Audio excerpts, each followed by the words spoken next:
Understand a little bit better about what we're doing. I'm going to talk to our panelists about it and then come to you, Brian, near the end as we start to transition. But is Johan Vanderham back from getting the visa for Mozambique? Johan, would you stand just a second? About 10 years ago, Johan was already partnering with Foundations for Farming. Johan was working inside an orphanage in Malawi, and he contacted me and he said, I would like to put a partnership together between Crown and Foundations for Farming, because we need to teach more than just the farming technology. We need to help. Johan, you can keep standing. And Johan had the vision for this, and he had the heart to bring two people together to make unity in the body of Christ. So before we talk about this program, I just wanted to thank you, Johan, and thank you for your leadership, for helping to bring all this together. And let's appreciate you for that.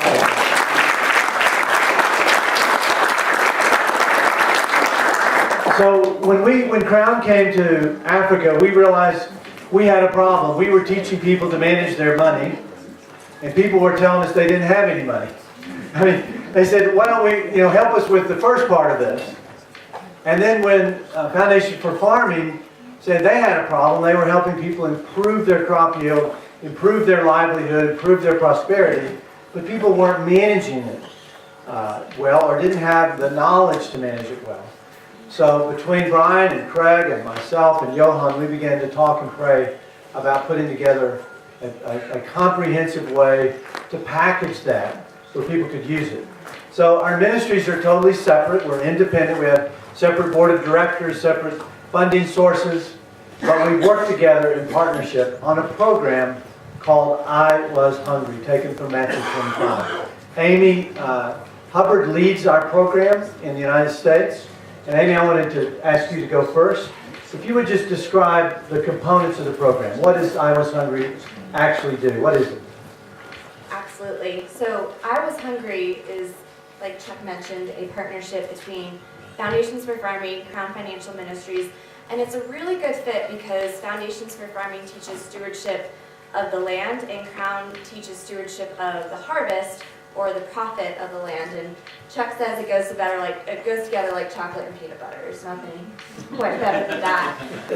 I think they like chocolate and jelly. I mean, peanut butter and jelly better. I like Nutella. Yeah. But so that's how the partnership is started. This is kind of what it looks like. It starts with 30 individuals from a community.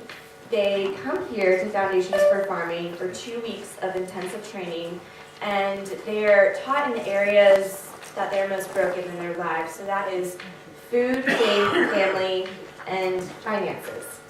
So they come here for 2 weeks, and I mean, this place is absolutely gorgeous. It is a dream for them to be here. They are housed, fed, and loved very well here on this lush, beautiful campus.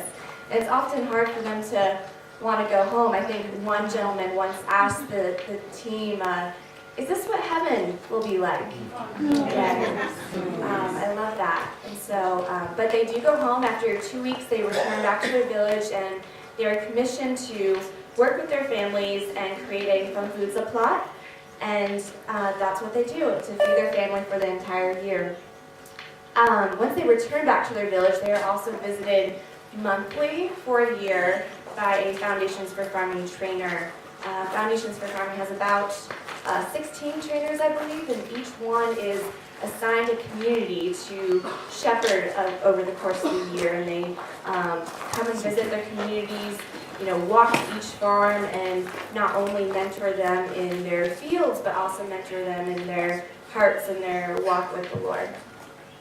I think important to note is when Craig said he had a dream that they would train villages at a time, that it would help fortify the implementation. So individuals would not be broken down because of jealousy or cursing or any other issues that happen in a village. So it was a breakthrough to consider bringing entire villages and then to follow up for a year. We felt like there were not any other programs like that, and we wanted to try and see how that would work, to really go deep. Small communities going really deep with them. So William, I think this is 21 communities so far, right? You've been part of the training in every one of them. What have you seen the difference in the advantages? You did the weekend trainings, the 2-day training for a long time. What do you see as the benefits and the what has it meant to you to see this happen? I think for me, the greatest benefit is, there's so much to talk about as far as foundation family is concerned. But a 3-day training was not sufficient to cover all the aspects that we wanted to cover. So the Our Hungry program has given us that opportunity where we can speak to the hearts more. Because on the 3 days, you need to push out the family as much as you can, so that as they go home, they can apply what they've learned. But a 2-week training gives us both opportunities to speak about the heart, but also to speak about the family as well at the same time. So the 3-day training is basically talking about the family, but Our Hungry, we are now able to speak about family. But I think if you look about Africa, the family setup is collapsed.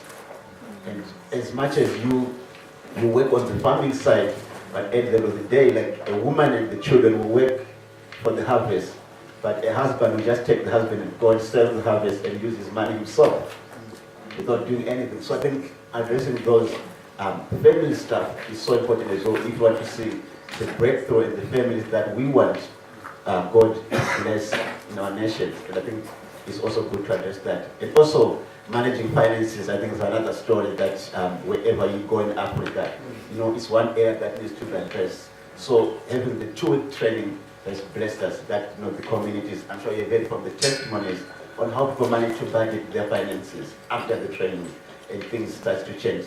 Kids are going to school and they're improving their lifestyle as well. Do you have a favorite testimony yourself, William? Something that's happened in one of the trainings that's meant the most to you? I always speak about Thomas, and it's such a blessing to have him, how he used to steal from other people's fields, but now people are stealing from his field.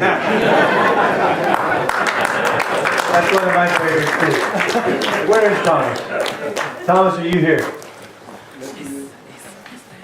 Thomas told me he was a backpack farmer. He took his backpack and got other people's crops and put it in a backpack. Yeah, my favorite too. Let's go to Make Sure. Make Sure has been trained for a long time. He's not only been trained, but he's implemented. He was named Farmer of the Year in his region. Quite an outstanding leader, but Make Sure you wanted to bring your entire village to I Was Hungry. What difference has that in-depth training meant to your village versus just the 3-day training? That's good. I think when I looked at the word I was hungry, to me it means that it's something with an empty stomach. So to myself, I was really hopeless. I was hungry for skills, hungry also for the place where I can go and worship the Lord, and also with the people that can really stand together with me.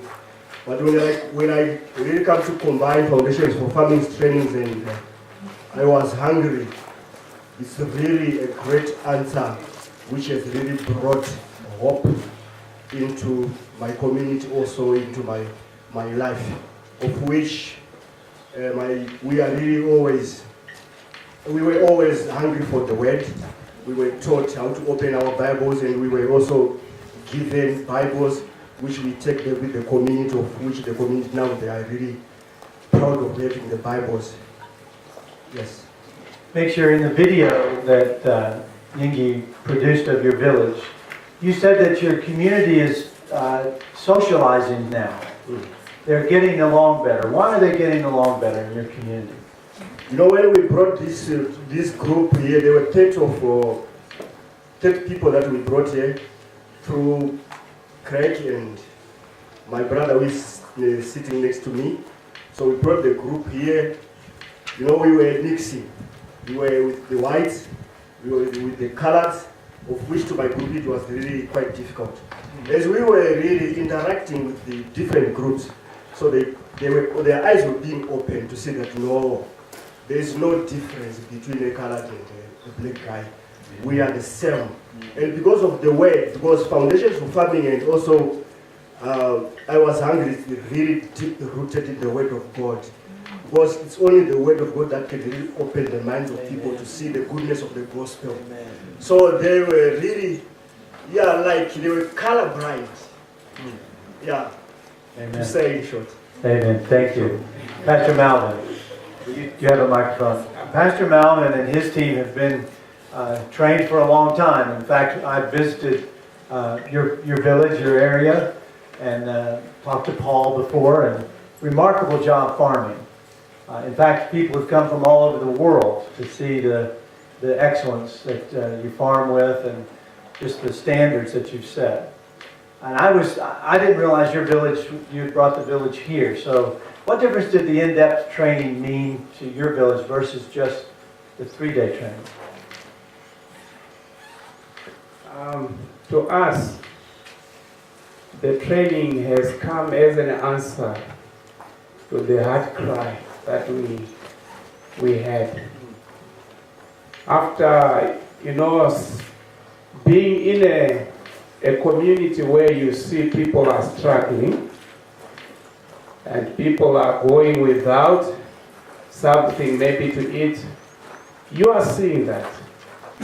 And also yourself, maybe you are not all that equipped like to be in a position to help those people. It was so difficult. It was heavy.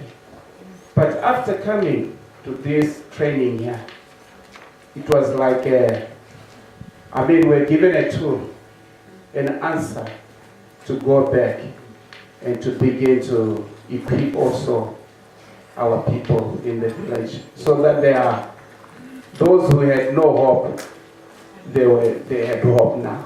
Those who were hopeless, they had hope. So it was powerful to us. And not that only. When we came here, we came as a mixed. The group was mixed. We had people from apostles, people from, who had even not gone to church, even at one time. But when we came here, the amazing thing that we had, it was the Word of God. It was shared from the beginning. The first thing that we got from this place, it was the Word of God being shared deeply.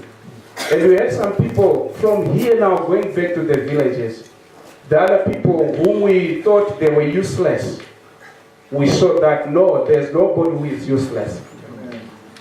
Everybody is unique before God. He has got something that he can do. The only thing maybe is the exposure, maybe the knowledge, and we saw lives are being transformed. Amen. Thank you, Pastor. Thank you. Thank you. I think there's going to be a group visit your village again, right? Oh yeah, sure. I look forward to meeting some of the Thank people you. who've been trained. Thank you. I want to hand the microphone to Brian, William. Brian, does the I Was Hungry program meet your expectations of the original vision, going back to the beginning? Has it helped deliver what God put on your heart? Thank you, Chuck. It's been the fulfillment of it in every way. And it's reverted us back to the core of the whole vision that is now going on 37 years old. And I just remember back how God showed me I was going tobacco. I turned from that I was growing poison. Then I tried to grow the world's way and of food, and it completely failed. We had terrible droughts, lost everything. Became poor myself in many ways, laughed at, scorned, and right down to the bottom. No reputation, nothing. And that was the greatest thing that ever happened to me and Kath in our lives. And Kath, I want to give her acknowledgement for having agreed on the pathway, how to deal with that, and to stick with me in all the trials we've had, which have been quite substantial. As Dr. Shana said, we will always have these things.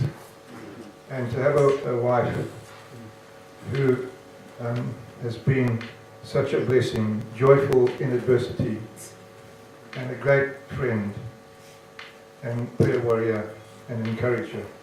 I just want to thank you.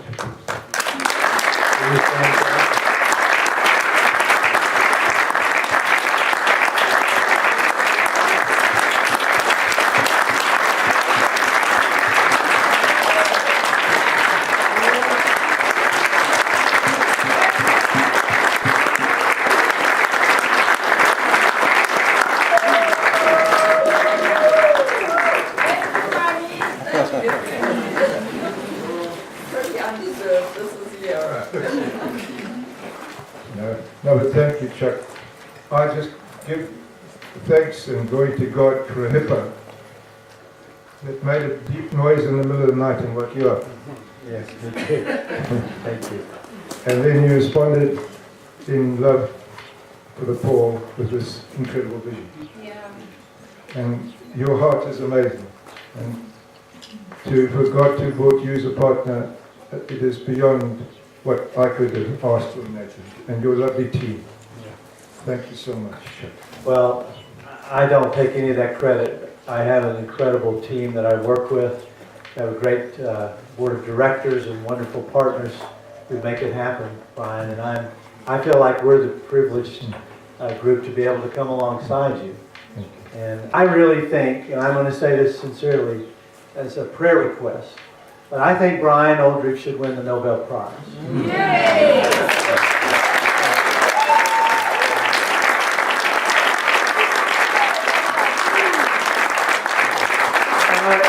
I don't say that for his glory. No. I say it for the multiplication of God's kingdom that he so desires. Yes. To be recognized. Mother Teresa, on average, rescued people from the streets and served them for 3 weeks and won the Nobel Prize. She helped them to die. Foundations for Farming is helping them to live. And I think it's worthy of the Nobel Prize. And will you pray with me that one day that he will be recognized for his tremendous sacrifice? Brian and Kath will be acknowledged, not for the praise of men, because he's not interested, but for the multiplication of the great work. He's given his whole life. They have given their life to serve others. They have given and given and given. Brian was the first man to put a black man in charge of his farm in Zimbabwe. Broke the barriers. And what an incredible example he's been to us, all of us. So I don't deserve any credit, Brian. I've only come on. I feel like I hold up Moses' arms. You know, let me just hold up an arm. And that's all I get. I have the privilege of doing, and I will keep holding those arms. I want to ask, starting with, and we'll come back to you, Brian. Amy, what would you like to see changed about the I Was Hungry program to improve it? Okay. From a donor perspective, I would love to find a better way to connect donors to the farmers and the people that are being helped. Just improve that connection. I want to continue to bring as many people to Zimbabwe as possible. I think that's so powerful for people to be able to come here, tour the farms, and really see what's happening on the ground. So I would love to do anything just to continue to prove that and further that. And I would say what, Christian, you're working on with the app would be tremendously helpful for reporting and connection, so that there's individual lives connected, so we can see the farms and the faces and the productivity. That would help us tremendously to raise money for the program. Yes, I agree. And I was just talking to Christian about this yesterday, and he really has a heart for supporting the trainers and the leaders in the community. And so I think if there's any way to improve the I Was Hungry program, it's to make their jobs easier, to support them with the technology, transportation, everything they need to be able to go out and serve even more people. Yeah, that's great. I mean, thank you. William, what would you change? What would you do to improve? I think for me, the hardest part has been, especially with the community that we've worked with and finished working with them. I think the final goodbye is the hardest. I've been to a couple of them on the final visits, and there's still more that they still want to learn. But I think for me, I think a year seems to be too short for them to grasp everything that we want to So maybe a year or two with them, that will be better, so that we continue to monitor the progress. Like looking what happens like to Kanyaga recently, like it was of the final visits, but so there's so many stories coming up that without visiting them, we won't actually know what God is doing there.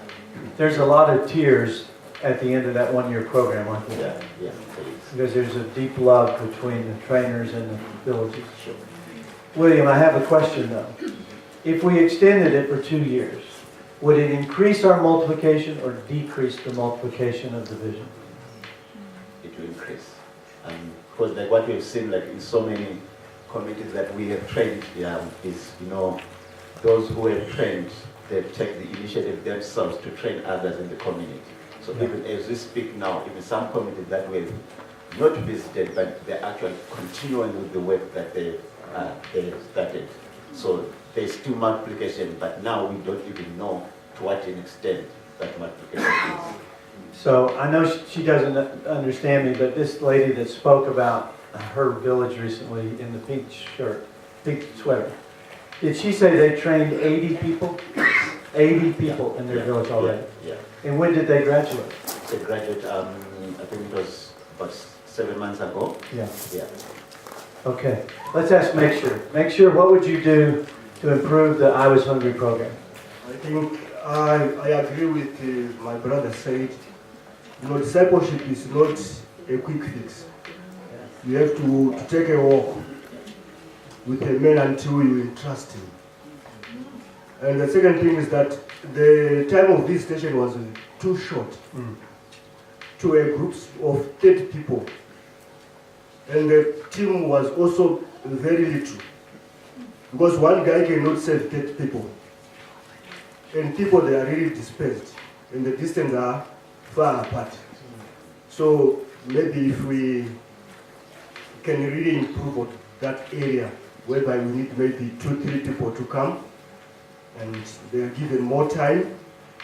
They are also given another 2 legs that will help them to walk for some long distance. Yes. Yes. Yeah, thank you. That's very helpful. Let's go to Pastor Malvin. How would you answer that question? With me, so far, the guys whom we are working with, we are working as a team already. We've got a powerful team, passionate people with passion. They've been going around the communities, and the distances that they are walking now, because of the demand, because of the people that we are having, that who needs to be trained. Now the distance is long for them. And the other thing that I've noted is, with the distance, we have just break some people are working in ones, what we call ones. So to make the trainings not like they are localized, or else we have to come at one place. So they are going to those people, maybe to help them whilst they are in their places. So the distance for us now, it's a challenge. We have to walk. And we have not stopped doing that, because we don't have something to use to get to those places. But even the guys from here, when they come, like Shoki, they have to walk also those long distances with these guys. So it's tiresome sometimes. And the demand is increasing. Yeah. It's increasing. That's very helpful to know. Yeah. Brian, I want to ask you a question. When Brian and I first met, he said, I want to partner with Crown because you will help eradicate the prosperity gospel and the poverty gospel. And that we would work together on that end. He said Crown was committed to teaching, giving, and believing that the Africans could support their own work and their own missions and break Western dependency. And that was one of your dreams, Brian. And when you see the Handful of Maize program, how does your heart respond to that? What's happening in Make Sure's village? I've got a deep sort of meditation on that, and I hope I can be brief. You don't have to be. Yeah, you see, Africa and the world is suffering from a stronghold, a major stronghold. It's the fall of man. It's the selfishness of man. That's the root of every problem on earth: wars, crime, violence, theft, corruption, pride, self-revelation, immorality, self-gratification. And Jesus came to show us how to die to self. And unselfishness is the answer for the selfishness of this world. Christ's unselfishness in us. And I just am so grateful for that. And I see that in you, Chuck, and in my brother Craig and our team and everybody here. It is the quality of Christ Jesus that is the most precious thing, the most powerful thing in this universe. And you see, there's going to be no unselfishness in heaven. And if you want to bring heaven on earth, that is the key. And so, to strategize on how to do that and spread it the best we can to a church who has got the wrong perspectives generally. And the prosperity gospel does the opposite of that. It feeds the spirit of selfishness. And we have to love them and somehow get the message to them through God's love. And I pray that we can, and I know that Dr. Shana will be instrumental in this, is to mobilize the wider we can. And so I give such thanks that I was hungry goes to that core. And as I meditated on these things, you see, and it was very precious that the scripture in Matthew 25 was brought up that night to Chuck. And funny enough, it happened after a meeting in West End, where I had finished with the same chapter. You see, I agonize before God with all the people sitting in the church in the world today. And you know, Matthew 7:21 is something that shocked me when I read it. And it gave me a heart soreness. When Jesus said, "Why do you call me Lord, Lord, yet you do not do what I ask you to do? You do not obey me." And then they said, "Oh, but look at all these miracles we're doing, all these things and so on." And then he answered and says, "Depart from me, you workers of iniquity, you never knew me." You see, if you want to know Jesus, he came with a heart for the poor. And I just want to make a case for that. Because you see, we are very busy in this world with so many things to do. And we have a priority rating. Everybody's got lots to do. And a heart to the poor is very low in the church's heart, funny enough. Sometimes I find it even better in the secular system. But I take notice of Shana saying that's God's people, and we love them, and we love each other. But we've been told to admonish one another in love. And so, you see, when I look at Jesus' heart, when he became poor for us. I mean, ultimately poor at the end.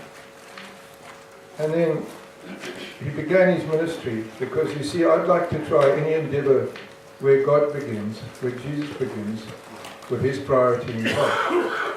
Because then I believe it's like seeking him first in his kingdom and his righteousness, and then everything integrates in his power and for his purpose and his vision. And then when he wants to announce his ministry, and God the Father has prepared him for 30 years, and it's time for him to do his ministry, and his father says to him, "Now go." Because at the wedding in Canaan, he said to his mother, "My time has not yet come." But then he went back to Nazareth, his hometown, to his synagogue he'd been brought up in, and he announces why he'd come on earth. First thing he said, "The Spirit of the Lord is upon me, and I've been anointed to preach the good news to the poor, bind up the brokenhearted, set the captives free, give sight to the blind, and declare the year of the Lord's favour." Because that heart will bring the Lord's favour at the end. And so, You see, there's lots of brokenheartedness in poverty. That's why we're going to the first world. It's a different type of brokenheartedness. But God is showing us the way to heal that, His way. And that's another story for another time. But, yeah, you see, Jesus is giving us this plan for them. And then the second time he highlights this. You see, they're in captivity in poverty, you mustn't forget that. They can't pull themselves out of poverty. The rich are getting richer and the poor are getting poorer. And actually it's a generalization that the poor are getting subjugated for the rich's benefit. It's a generalization that I see it in gross effect in the world. And so, you see, there's blindness to this truth. And there's lots of brokenheartedness. So Jesus came for that. And then, when he sends the church into the world, it's got strong in Jerusalem, and they're strong right there, and they huddle down. And then he decides he needs to take it to the world, and he appoints 2 people, Barnabas and Paul, to take it to the rest of the world. So they get the message, and they go to James, Peter and John, the apostles, to check it with them for their blessing. And they listen. They say, yes, we'll go to the Jews, you go to the rest of the world, the Gentiles. They sent them off into the New Testament church we have today with one instruction of all that Jesus taught. I would say a priority and a beginning point of the New Testament era: don't forget the poor. Can we receive that in our hearts from Jesus? It's his word in his disciples. And then at the very end, before another new season of 1,000 years of Christ's rule on earth, there are 3 stories after God tells us how to be ready for that. And then finally he says, Jesus says, I have to judge everybody who's ever lived on this earth. And I have to judge them as to whether they're a sheep or a goat. The sheep will come with me forever, the goats will depart from me forever, and that's not going to be nice at all. Because what was your heart for the poor? I was hungry and you fed me. I was thirsty and you gave me something to drink. I was naked and you clothed me. I was without shelter and you took me out. I was sick and you visited me. I was in prison and you came and helped me. And so, you see, those are the battling ones, those are the broken ones of this earth. And you see, the true fast of Isaiah 58, that is our foundation scripture, is that brings God's power on earth and His presence, His favor and His plan. And you see, he wants to declare to us, the body of Christ, to turn back to Him. And He shouts it aloud. Then He says, you guys have been praying for a long time for me to help, but I haven't come, have I? And we've noticed that in our nation, it's getting worse to this day. So we run and we say to God, why, Lord? And He basically says, if you fast and pray with a selfish heart, I won't hear you. Because He wants to identify the core problem of this universe, selfishness of man. And so then He says, do you know what my antidote is? The true fast. When I say, I will be there, here I am. I will come and I will strengthen you and I will guide you momentarily right through this. I will even give you prominence to have influence to change and spread the word. And then He says, I'll protect you, because now you're going to be pushing back darkness faster than anything else that's ever happened. And Satan will concentrate his forces on you. But He says, my glory will be your rear guard. Firstly, He gets all glory because it's His plan and not ours. And then He protects us even from behind, because the full armor has the armor in the front. What an incredible promise for our journey into the future, my brothers and sisters. Amen. That Thank you, brother. protection. And then He says, you'll be like a well-watered garden, like a spring whose waters never fail. And in this part of the world, the climatologists say it's going to dry out. But also it means adversity. and he was going to help us in adversity too. And so it's amazing. And then he says, you'll be known as the rebuilder. Now, it's not kingdom now theology, but we have to continue to do the best for our nation, to restore good things instead of bad things. So you see, that's the power of God that breaks the yoke.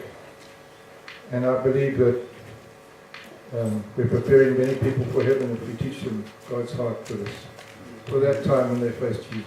And that's how to be ready to face Jesus. Amen. Thank you, Brian. Thank you.